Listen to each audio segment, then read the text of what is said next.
loneliness and depression had almost become an epidemic.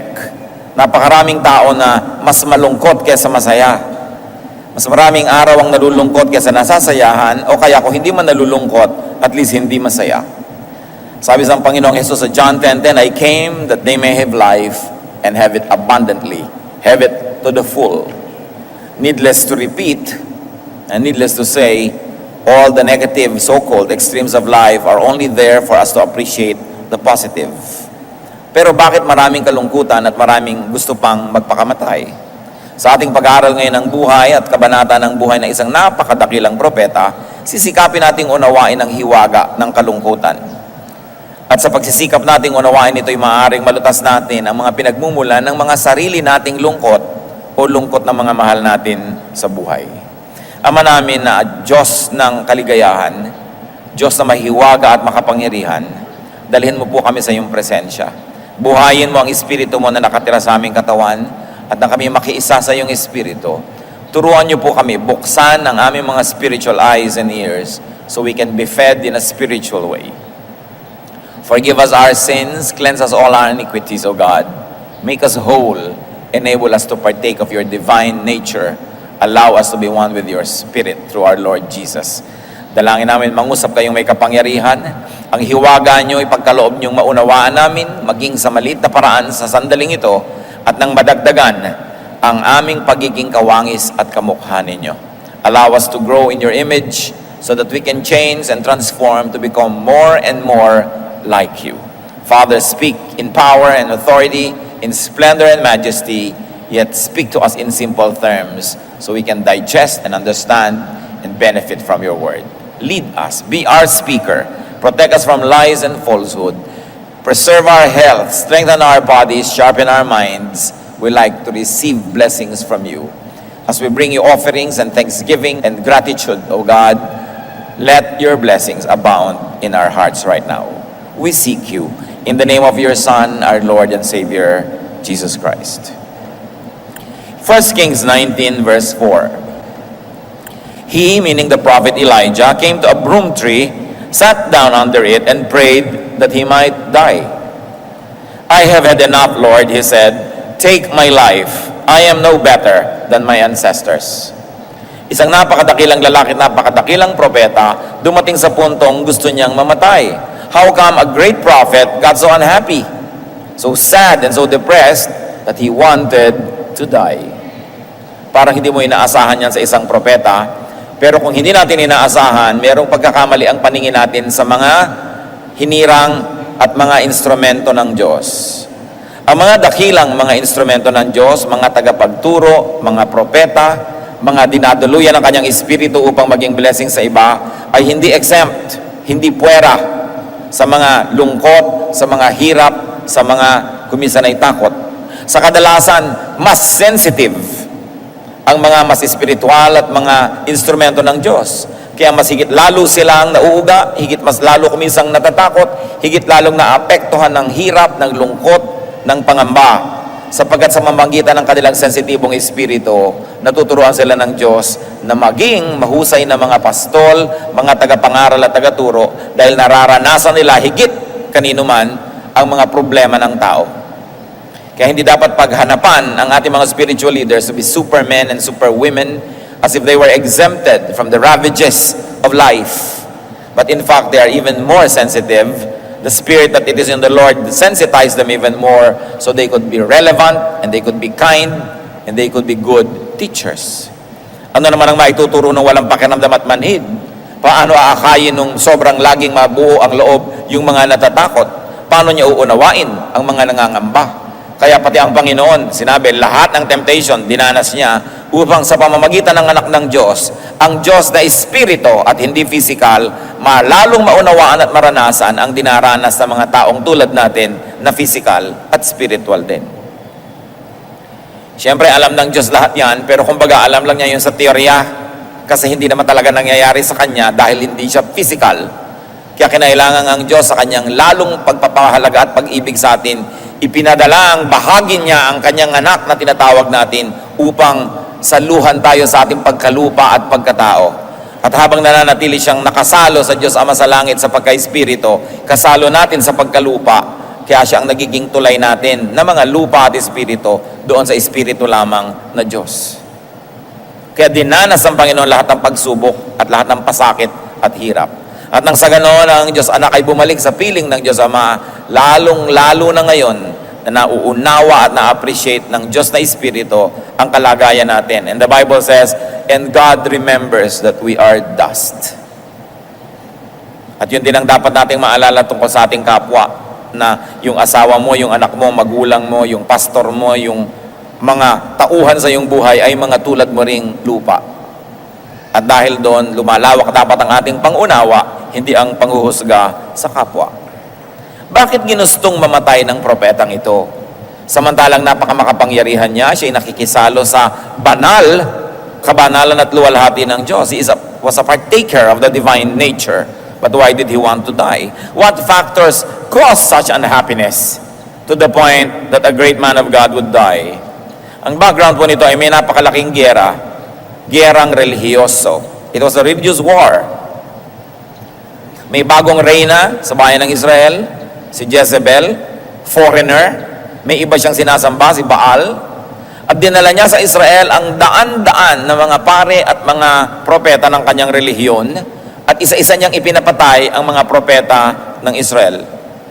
Nananaig ngayon ang kadiliman, nananaig ang pagsamba kay Baal, at napakalaking religious war ang nagaganap. At yun ang background ng kasaysayang ating tutunghayan. Noong humarap ang propeta sa hari na asawa ni Jezebel, kamping-kampi na ang hari sa kanyang asawa at nabulag na siya sapagkat siya ay sumusuporta na sa bagong relihiyon na ito, sa pagan religion at sa pagsamba kay Baal. 1 Kings 18:16 to 19. King Ahab went to meet Elijah. When he saw Elijah, he said to him, "Is that you, you troubler of Israel?" Ikaw ba yan, panggulo ng bayan? Sabi ng hari. "I have not made trouble for Israel," Elijah replied. "But you and your father's family have. You have abandoned the Lord's commands and have followed the Baals." Sabi, sinong panggulo sa atin? Kayong mag-anak. Sumunod kayo kay Baal. Ginulo niyo ang ating bayan, ginagalit niyo ang ating Diyos. Verse 19, "Now summon the people from all over Israel to meet me on Mount Carmel, and bring the 450 prophets of Baal and the 400 prophets of Asherah who eat at Jezebel's table." So ang reyna ay tumataguyod ng 850 prophets of Baal. Samantalang ang tingin ni Elijah, siya na lang ang natira dahil inubos na ang mga katulad niyang propeta ni Yahweh. Lingid sa kanyang kalaman, meron pa naman na mga natira at ikinubli ng mga supporters sa mga kuweba. But let's study Elijah's unhappiness. At sa pagtatangka nating unawain yun, ay mauunawaan din natin ang ating mga sarili at ang ating mga mahal sa buhay. What were some of the roots of Elijah's unhappiness? One was rejection. Yan ang isang pinag-ugatan ng kanyang lungkot. The king rejects him, the establishment was rejecting him. At kuminsan kahit alam mong kakampi ang Diyos, kakampi mo ang Diyos, may epekto pa rin sa iyo pagkagalit sa iyo ang tao at hindi ka kakampi. There was misunderstanding. He was being called a troublemaker. Isa yung malakas magpalungkot, yung hindi ka nauunawa. There was disconnection from the king, from the people, and from his fellow prophets. Wala siyang komunikasyon sa kanyang mga kapwa-propeta. Ang palagay niya ay siya nag-iisa na lang. And of course, there was disappointment. He was very disappointed with the king, who was supposed to be an instrument of God, but this time, this king was becoming the instrument of his wicked wife, Jezebel. And he also faced a very big opponent. 850 prophets ng kabilang partido. Nakakalungkot ang mga ganong bagay. San mo man tingnan. 1 Kings 18:20 to 21. "So Ahab sent word throughout all Israel and assembled the prophets on Mount Carmel. Elijah went before the people and said, 'How long will you waver between two opinions? If the Lord is God, follow him. But if Baal is God, follow him.' But the people said nothing. Ang panukala nitong si Elijah, ipunin mo ang buong bayan, tawagin mo rin ang 850 prophets ng asawa mo, magkita-kita tayo sa bundok ng Carmel. Ito isang banal na lugar kung saan napakaraming himala ang naganap at ngayon magkakaroon ng malaking showdown. Magkakaroon ng paligsahan. At inipon nga ng hari ang mga tao. At sabi nitong propeta, ano ba kayo? Parang wala kayong pagkakakilala sa ating Diyos. Kung si Yahweh ay Diyos, kung ating Panginoong Diyos ay Diyos, siya ang sambahin nyo. Ngayon, kung si Baal ang Diyos, siya ang sambahin nyo. Pero hindi pwedeng pareho. Hindi pwedeng dalawa. Hindi kayo pwedeng mamangka sa dalawang ilog. Yung mga tao naman, walang kakibu-kibo. So Elijah faced silence. He probably thought it was indifference and indecision of those around. Again, he suffered disconnection. The people were not responding. Walang kakibu-kibo. Nakakalungkot din yun. Dati pag nagsasalita ang propeta, enthusiastic ang response sa mga tao. Ngayon walang kakibu-kibo. Palibhasa, takot kay Jezebel. Natatakot sila. 1 Kings 18, 22 to 24. Then Elijah said to them, I am the only one of the Lord's prophets left, but Baal has 450 prophets. Of course, malalaman natin later na hindi naman pala precise yung akala na yon ni Elijah. Prophets are not all-knowing. They can also have some details taken wrongly. Diyos lang ang perfect, not even the prophets, not even the apostles, not even those who were close to Jesus. Kaya kumisan may sinasabi sila, may itinuturo sila, susuriin mo rin, kasi Diyos lang hindi nagkakamali. Kahit mga propeta, pwedeng may mali. Sunod ka pala ng sunod dahil propeta yon, mali pala. Kaya dapat alam mo lahat, or karamihan ng katuruan, para malaman mo kung alin yung, ay mali ito, hindi naman talaga siya nag-iisa may daan-daan pa na nagtatago sa kuweba. But meanwhile, we are analyzing what made him so sad. And one of that was he thought he was alone. Rightly or wrongly, he thought he was alone. Verse 23, get 2 bulls for us. Let them choose one for themselves, and let them cut it into pieces and put it on the wood, but not set fire to it. I will prepare the other bull and put it on the wood, but not set fire to it. So ano ngayon ang gagawin nila? Magkakaroon sila ng paghahandog, ng offering. At ang offering nila ay mga bulls, mga malalaking baka. At ang sabi nitong propeta, o mauna na kayo, total marami kayo, kumuha kayo ng 2 baka, isa sa inyo, isa sa akin. Katayin ninyo, pagputol-putulin nyo according to the requirement of the offering, kasi yun, susunugin dapat yun Ipapatong yun sa kahoy, sisindihan yung kahoy, masusunog yun, offering. Sabi, mauna na kayong gumawa niyan. Pero ihandaan nyo lang lahat, katayin nyo ang baka, putol-putulin, ipatong ninyo sa panggatong, pero huwag nyong sisindihan ng kahoy. Verse 24, then you call on the name of your God, and I will call on the name of the Lord. The God who answers by fire, He is God. Then all the people said, what you say is good. Sabi, sige, itong hamon. Ihain ninyo yung inyong baka, tapos huwag niyong sisindihan ng kahoy. Tumawag kayo sa Diyos nyo. Pag biglang may umapoy, galing sa kung saan, di Diyos nyo ay Diyos. Kung sinong Diyos ang sumagot at maglalagay ng apoy dyan nang hindi tayo ang naglalagay, then siya ang Diyos. At tuwan-tuwa naman ng mga tao, wow, magandang boxing ito. No? At ringside ang buong bayan, manonood sila. But up to that point, what was Elijah's social standing? It was that of aloneness. He was alone. Parang siya lang laban sa buong bayan, laban sa daan-daang mga propeta ng kalaban, at laban sa hari at sa reyna. So there was a disconnection, and a showdown was about to happen. Talagang suspenseful ang event na ito. So, naghanda sila. 1 Kings 18, 25 to 29. Elijah said to the prophets of Baal, choose one of the bulls and prepare it first. Sige, mauna na kayo, partida. Since there are so many of you, call on the name of your God, but do not light the fire. So they took the bull given them and prepared it. Then they called on the name of Baal from morning till noon, and said, O Baal, answer us. They shouted, but there was no response. No one answered. And they danced around the altar they had made. So naigawa na nila. Umagang-umaga pa lang, nagsimula na to. Nagsasayaw na sila, nagtutugtog na sila, nagtatawag na sila kay Baal. Inabot na ng tanghaling tapat, uminit na lang at lahat. Wala pang nangyayari. Verse 27, At noon, Elijah began to taunt them. Shout louder, he said. Surely he is a God. Perhaps he's in deep sleep, or in deep thought, or busy, or traveling. Maybe he's sleeping and must be awakened. So they shouted louder and slashed themselves with swords and spears, as was their custom, until their blood flowed. Sabi ni Elijah, lakasan niyo pa! Baka tulog! Baka nagbabiyahe! Baka pagod! Sige pa, lakasan pa! Lalo namang nilakasan nga nitong mga sumasayaw.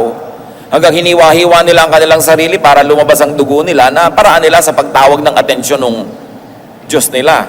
Dahil pinaniniwalaan nila na gusto ng Diyos silang nakakaamoy ng sariwang dugo. So, tigmak na sila ng dugo at nabasa na yung lupa. Wala pa. Verse 29, midday passed, and they continued their frantic prophesying until the time for the evening sacrifice. Maghapon na to. Didilim na, oras na para sa tunay na oras ng pagbibigay ng mga handog sa Diyos ng Israel. But there was no response, no one answered, no one paid attention. Anong nararanasan dito ni Elijah? He experienced strife. Siyempre may contest. And there was grave intensity. And at this point, he could have already been experiencing fatigue. Maghapon na yan, may magdamag pang nakaraan nung kahapon, so pagod na siya, may contest, lahat yan nakaka-contribute sa naging kalagayan niya na sobrang kalungkutan later. 1 Kings 18:30-35. Then Elijah said to all the people, Come here to me. They came to him, and he repaired the altar of the Lord, which was in ruins. Doon niya niyaya ang mga ito sapagkat nandun sa Mount Carmel, yung dambana ng Diyos, nagiba-giba na, nilulumot na, guho-guho, dahil matagal nang walang nag-o-offering, walang nagre-repair, walang nag-aayos. Elijah took 12 stones, one for each of the tribes descended from Jacob, to whom the word of the Lord had come, saying, Your name shall be Israel. With the stones he built an altar in the name of the Lord, and he dug a trench around it, large enough to hold 2 seahs of seed. He arranged the wood, cut the bull into pieces, and laid it on the wood. Then he said to them, Fill 4 large jars with water, and put it on the offering and on the wood. Do it again, he said, and they did it again. Do it a third time, he ordered, and they did it a third time. The water ran down around the altar and even filled the trench. It's very cinematic. Very dramatic. Habang lahat ay nanonood at naglalagay ng mga band-aid sa mga sugat nila, itong mga nabigong mga propetang hiwa-hiwa ang katawan at nagdugo ay wala namang sumagot. Eto ngayon siya, dahan-dahan niyang nirepair yung altar na bato. Mga patong-patong na bato lang naman yun eh. Kumuha siya ng mga 12 malalaking bato, pinagtumpok-tumpok. Naghukay siya ng parang kanal sa paligid ng altar niyang binuo. At sabi niya, at nagsibak siya ng kahoy, ipinatong niya sa bato, inayos, at pinutol-putol niya yung baka, inilagay sa ibabaw ng kahoy. At pagkatapos ng sabi, umigib kayo ng tubig, damihan ninyo. Busan ninyo itong karne. Busan niyo rin yung kahoy, busan niyo rin yung bato sa ilalim ng kahoy, at ginawa nila yon hanggang umapaw ang tubig doon sa kanal na ginawa niya sa paligid. Parang merong moat. Sabi niya, puno na, gawin niyo pa uli. Inulit, pangatlong ulit, basang-basa ang lahat. No? Because there were 13 quarts of water that were used. So Elijah went through hard work. Mahirap yata siya gumawa lahat, mag-isa pa. At performance level ito. Nakakapagod yan. So pagod na siya. Again, there's the issue of fatigue. 1 Kings 18:36-37. At the time of sacrifice, the prophet Elijah stepped forward and prayed, O Lord God, God of Abraham, Isaac, and Israel, let it be known today that you are God in Israel, and that I am your servant, and have done all these things at your command. Answer me, O Lord, answer me, so these people will know that you, O Lord, are God, and that you are turning their hearts back again. So there was tremendous pressure. Nag-fail na yung kabilang bahagi, yung kabilang partido, siya na lang ngayon ang na-under test. At sinabi niya, Lord, tayong dalawa ang under pressure here, tayong dalawa ang nakasalang para subukan. Patunayan mo sa kanila kung sino ka na ikaw ang Diyos ng Israel, at patunayan mo rin sa kanilang ako talaga ang hinirang mo, at hindi itong 850 na ito na kinakatakutan ngayon sinusunod ng mga tao. So there was tremendous pressure. 1 Kings 18:38-39. Then the fire of the Lord fell and burned up the sacrifice, the wood, the stones, and the soil, and also licked up the water in the trench. When all the people saw this, they fell prostrate and said, The Lord, He is God. The Lord, He is God. Sa pagdarasal na ito ni Elijah, patunayan mo, O Diyos, kung sino ka, at patunayan mong ako, hindi ang mga peke na ito ang hinirang mo. Biglang may nalaglag na apoy mula sa langit. At nag-apoy yung karne. Nauna yung karne, na nag-apoy. Baliktad dito. Sumunod na nag-apoy yung kahoy. At pati yung bato, at pati yung lupa, nag-apoy. At pati yung tubig na umaapaw, nag-evaporate sa init at tindi ng tubig na galing sa Panginoon. Napatunayan ng bayan kung sino talaga ang Diyos. So, silang lahat ay sabi, totoo nga, ang Diyos natin ang Diyos, siya ang dapat sambahin. So what did the prophet experience here? Success. There was glory. Nagtagumpay siya. Napakalaking tagumpay para sa Diyos at para sa kanya ring ministry. 1 Kings 18:40. Then Elijah commanded them, seize the prophets of Baal. Don't let anyone get away.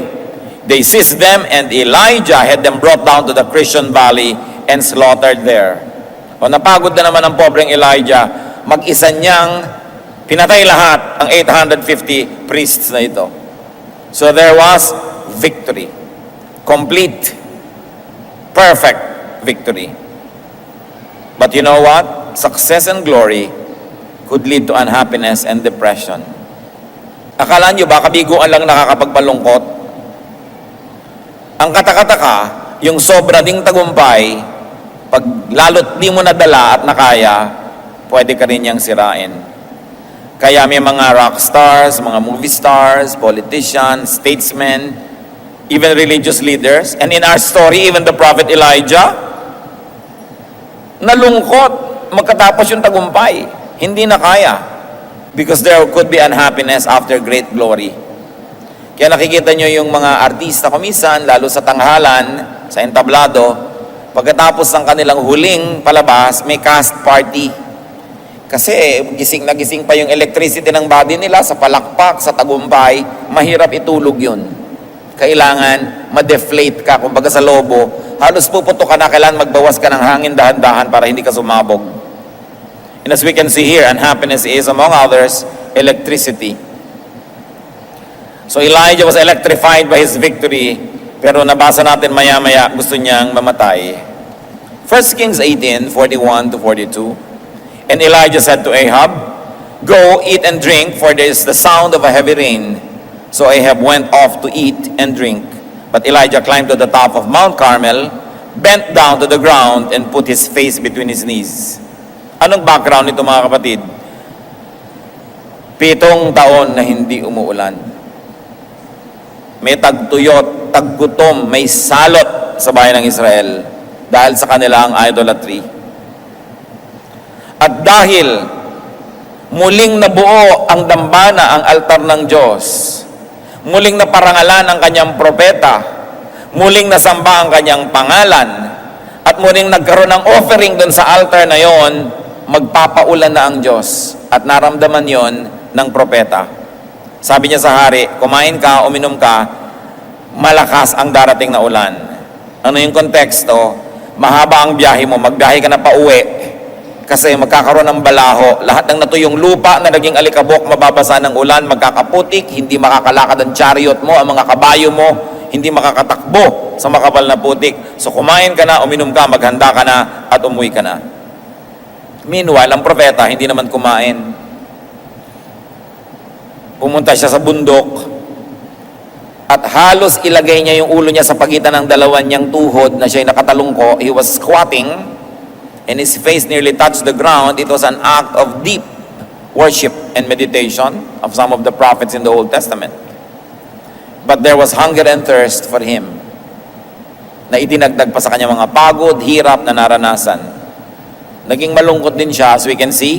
Unhappiness is, among others, chemistry. Nakakalungkot din yung gutom ka. Kaya maraming mga sobrang nagda-diet na de-depress. Hindi nila alam, ba't kaya ang lungkot-lungkot ko, yung bewang ko, 22 na. No?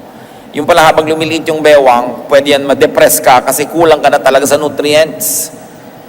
1 Kings 18, 43 to 45. Go and look toward the sea, he told his servant. And he went up and looked. There's nothing there, he said. 7 times Elijah said, go back. The 7th time, the servant reported, a cloud as small as a man's hand is rising from the sea. So Elijah said, go and tell Ahab, hitch up your chariot and go down before the rain stops you. Meanwhile, the sky grew black with clouds, the wind rose, a heavy rain came on, and Ahab rode off to Jezreel. So nangyari, umulan. At nagbiyahe itong si Haring Ahab. Now, the distance between Jezreel and Mount Carmel was more or less 32 kilometers. And the Bible tells us that this prophet Elijah, after a very, very tiring day, ran ahead of the chariot and went and reached Jezreel ahead of the king. So, nagtatakbo pa siya. So, there was exhaustion. As you can see, happiness or unhappiness is also fatigue. Pag sobra kang pagod, may tendency ka ring ma-depress. 1 Kings 19, 1 to 4. Nakita si Ahab at ang kanyang asawa. Sabi siguro ni Jezebel, patay na ba si Elijah? Now Ahab told Jezebel everything Elijah had done and how he had killed all the prophets with the sword. So Jezebel sent a messenger to Elijah to say, may the gods deal with me, be it ever so severely, if by this time tomorrow I do not make your life like that of one of them. So, nabalitaan ni Jezebel na namatay ang lahat ng kanyang mga kampon. Nagpadala siya ng mensahe dito kay Elijah. Text siya agad, Elijah, bukas patay ka. Kung anong nangyari sa mga prophet ko, ganun din ang mangyayari sa iyo. Verse 3, Elijah was afraid and ran for his life. Nakita niyo to? Matapos yung tagumpay, yung napaka-dramatic na pagpapakilala ng Diyos kung sino siya, Elijah was afraid and ran for his life. Ngayon pang patay na yung 850 prophets, ngayon pang bumalik na ang debosyon ng Israel sa Diyos, ngayon pang siya na uli ang kinikilalang propeta, natakot at nagtago. When he came to Beersheba in Judah, he left his servant there, while he himself went a day's journey into the desert. He came to a broom tree. Bumalik na tayo sa binasa natin kanina sa simula. He came to a broom tree, sat down under it and prayed that he might die. I have had enough, Lord, he said. Take my life. I am no better than my ancestors. So what added to the brew, there was threat to his life. Meron din naman dati na. And there was fear. Meron na rin naman dati na. Pero anong dumagdag? Kasi nagkahalo-halo na lahat. Yung tagumpay, yung takot, yung pagod, yung gutom, yung hirap, nagkahalo-halo. It was too much ministry. Kaya sabi niya, I have had too much. Nasobrahan. So pati yung propeta, nung nasobrahan, na-depress. Gusto na niyang mamatay. Ba't natin ito pinag-aaralan? Para masuri natin our own unhappiness. The roots of our unhappiness can be the same as that of Elijah's. Where did unhappiness come from? Because unhappiness can come from one, rejection.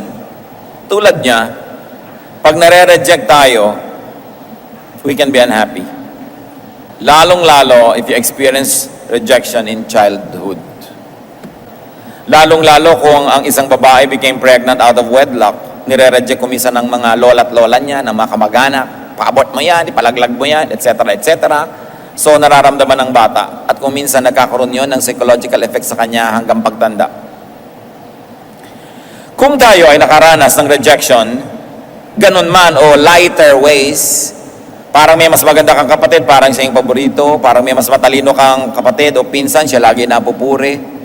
Kung tayo ay nakaranas ng rejection, you know what you do? You can no longer change your past, but you can change your heart about it. You can change your outlook. Get over it. Tapusin nyo na yon. And the best way to get over it is to forgive people who rejected you.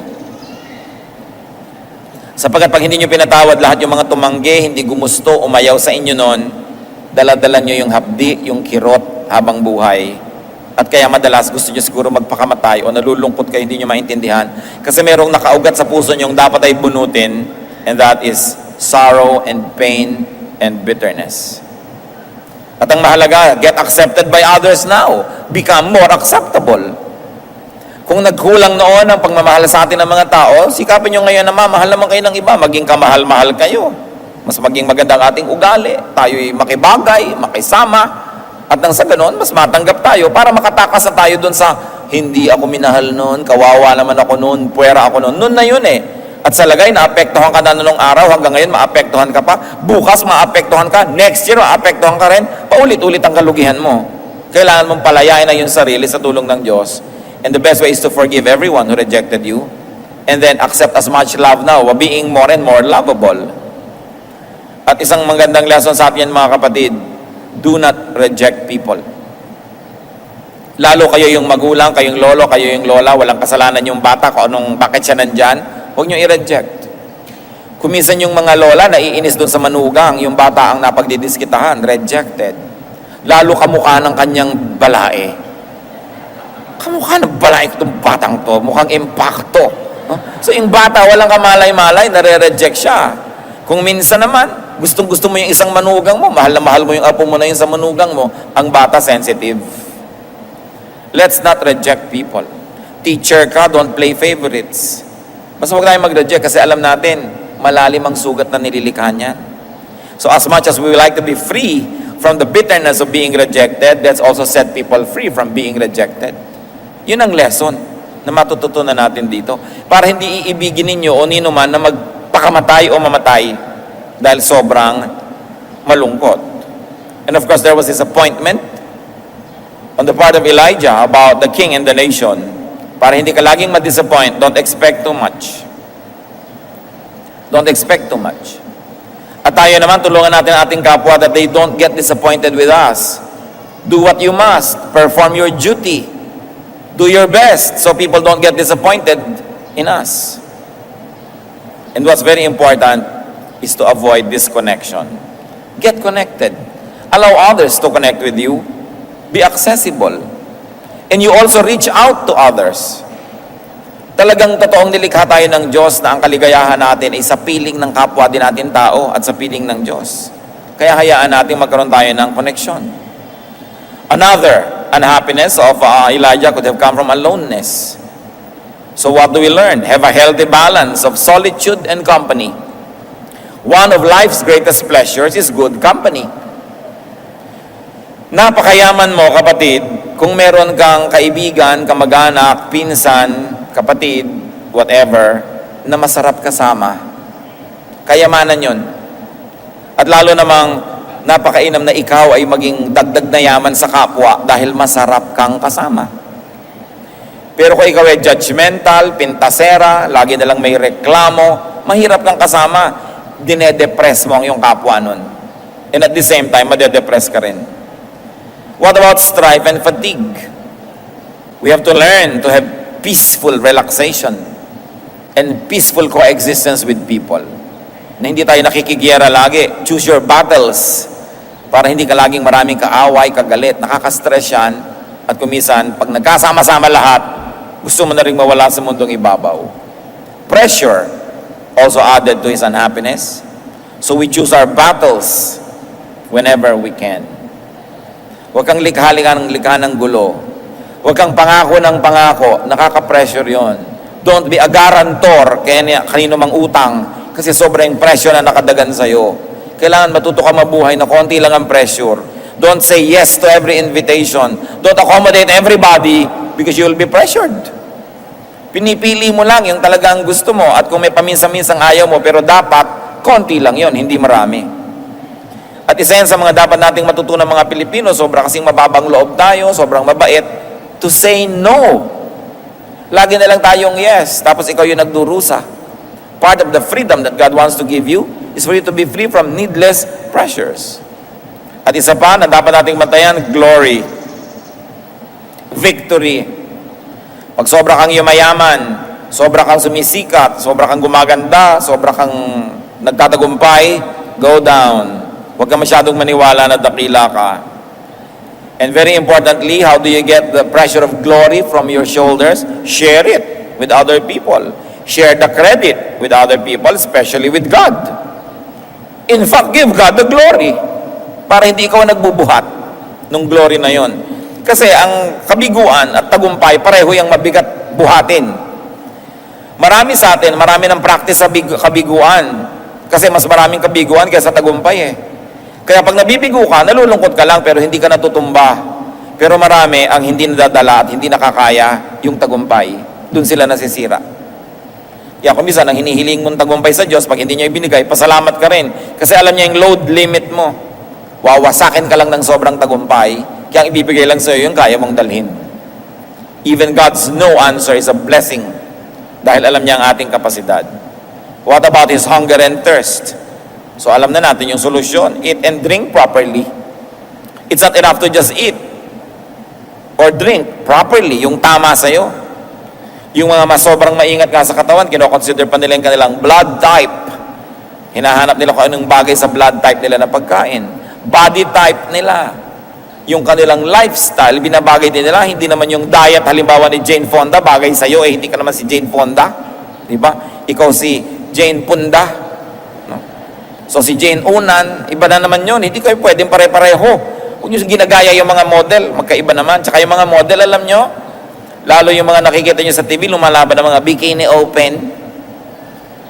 Mga 2 araw yung hindi umiinom ng tubig, dehydrated na dehydrated para ma-define yung mga muscle nila. Walang katubig-tubig ang katawan. Kaya kadalasan, pagkalabas nila doon sa backseat, mga natutumbat na hihimatay. Kasi talaga ang pagde-deprive sa sarili para pumayat. Ba't nyo gagawin yun? Paparusahan nyo ang inyong sarili. No? So kailangan, may body type ka, may comfortable weight ka. Kung talagang yun, di yun, you cannot be somebody else. And you must not depress yourself trying to be someone else. At isa pa pong nakita natin dito kay Elijah, fear. So deal with your fears. Uproot or at least minimize if you cannot conquer your fears. Dapat yan inilalagay sa lugar. What are more insights into the cures to unhappiness and depression according to the experience of Elijah? Nasabi na natin, dagdagan pa natin na lalong-lalong ngayon nakabase sa kanyang karanasan. 1 Kings 19, 5-8. Tuloy ang kwento. Then he lay down, matapos niya sabihin, Lord, gusto ko nang mamatay. Then he lay down under the tree and fell asleep. All at once, an angel touched him and said, get up and eat. He looked around, and there by his head was a cake of bread baked over hot coals and a jar of water. He ate and drank and then lay down again.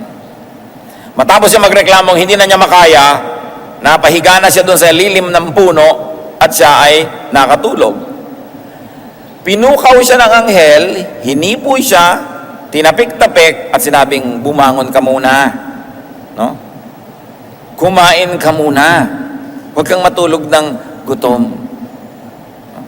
So pagtingin niya, aba, may pagkabango-bango mga tinapay na talagang bagong bake sa kanyang ulunan at meron pang isang banga ng tubig.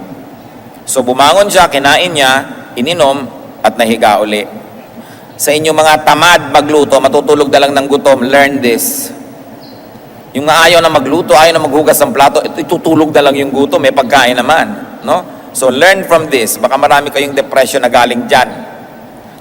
Ito naman siya, hindi tamad, wala lang talaga siyang pagkain, kaya pinaghimalaan. Ngayon, kung meron kayo sa bahay nyo, hindi nyo kailangan ng himala. Verse 7, The angel of the Lord came back a second time and touched him and said, "Get up and eat, for the journey is too much for you." So he got up and ate and drank. Strengthened by that food, he traveled 40 days and 40 nights until he reached Horeb, the mountain of God. Ministry na naman. Balik na naman siya sa dati. Samantalang kani-kanila lang gustong mamatay. Gutom lang pala. Kaya siya sobrang na-depress. Kaya dapat i-balance natin yan. Pinag-aralan natin yung unhappiness, tingnan natin yung kabaligtaran. Bakit siya na-revive? Because happiness is a tree. Kumisan parang maliit na detalye lang sa kwento. Naglakbay siya, iniwan niya yung katulong at naglakad pa siya mag-isa maghapon. Talagang gusto niya mapag-isa para walang makapigil sa kanya. Kaya alam niyo yung mga gusto ko magpakamatay, pag hindi ka dumating dito, magpapakamatay ako. Hindi magpapakamatay yun. Yung talaga magpapakamatay, wala siyang sinasabihan para maituloy niya ang balak niya. No?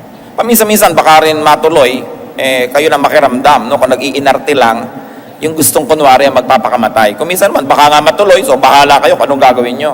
Pero nakikita nyo, yung talagang determined magpakamatay, walang sinasabihan yon. Ngayon, happiness is a tree, a shade, a comfort. Ano yan sa atin? Hindi naman lagi na lang literal na puno. Pag sobra na tayong stressed, malungkot, find your tree. Maybe it's a place. Maybe it's a condition. Maybe it's a vacation. Maybe it's a spa. No? Or a barber shop. Or shopping. Kung ano man yung tree. Nagbigay sa kanya yun ng ginhawa. No? And we should find trees in our lives. Sa katunayan, ang best tree, syempre, tao. Proverbs 17:17, "A friend loves at all times, and a brother is born for adversity." Tiyakin nyo naman na kung marami kayong ipinupundar sa buhay, at least makapagpundar kayo ng mga kaibigan na talagang kapalagayang loob, nauunawa nyo at inuunawa kayo. Yung pwede kanyang gisingin sa madaling araw at pwede mo rin siyang gisingin, pwede mo siyang abalahin at pwede ka rin niyang abalahin. Tiyakin yung meron kayong ganun sa buhay. Kasi isang malaking kayamanan ang may ganun sa buhay. Job 6:14, "The despairing man should have the devotion of his friends." Kasi si Job, nagdurusa, sabi ng mga kaibigan niya, siguro may kasalanan ka. Sabi niya, may kasalanan ako at wala, may atraso ako sa Diyos at wala, dahil nagdurusa ako, dapat kaibigan ko kayo. Unawain niyo ako, huwag niyo ako i-judge sa panahon na ito. Sabi niya, ang kailangan ko, yung devotion niyo, hindi yung judgment. So kung meron tayong mga non-judgmental friends, at lagi nating binabaliktad yan mga kapatid, gusto nating may kaibigan, magbigay din tayo ng friendship. Gusto nating may dumuunawa sa atin, magbigay din tayo ng pangunawa. Do to others as you would have them do to you, sabi ng Panginoong Jesus. Ang Diyos, 2 Corinthians 7:6, God comforts the downcast. So napakasarap na sa Diyos kasi silong. Pero siyempre, maganda yung relasyon mo sa Kanya. Wala kang agam-agam, close kayo ng Diyos. Happiness is also rest and sleep. Nakita nyo na iba siya nung nakatulog. Ang bait nga ng Panginoon, Exodus 34:21, 6 days you shall labor, but on the 7th day you shall rest. Even during the plowing season and harvest, you must rest. Kahit oras talaga ng trabaho, dapat may pahinga. So magpahinga tayo at payagan din natin ang ating kapwa na magpahinga. Huwag natin din laging pagurin. Mga anak, bigyan nyo ng pahinga ang inyong mga magulang, lalo sa gastos. No? Mga anak din naman, pagpahingahin ng magulang mula sa kutakot-takot na sermon. Dapat may pahinga ang tao. Hindi lang ikaw ang may pahinga, dapat nagbibigay ka rin ng espasyo sa kapwa mo na magpahinga rin siya. Kung meron kayong mga staff sa bahay, abay bigyan nyo naman ng espasyo kung saan sila matutulog. At kung talagang wala kayong espasyo, pero yung mga staff kayo sa bahay at natutulog sila sa sala, pag orasan ng tulog nila, huwag na kayo magpakalat-kalat sa sala. Huwag na kayo doon manood ng TV, magbasa at kung ano-ano, dahil kailan pa sila matutulog. So binibigyan nyo ng pahinga. At yung turo na yan, lalo kung may kapangyarihan tayo over other people, we should exercise the prerogatives of God and give people rest. Mark 6:31, "Then because so many people were coming and going that they did not even have a chance to eat, he said to them, 'Come with me by yourselves to a quiet place and get some rest. Ang Panginoong Jesus, napansin niya na yung mga disipulo niya ay sobrang pagod na sa dami na nagpapagamot, nagpapapray, nagpapakounsel. Sabi niya, teka, time out. Iwan natin lahat yung pasyente, rest muna tayo, retreat muna tayo. Nakita niyo pag-ibig ng Diyos?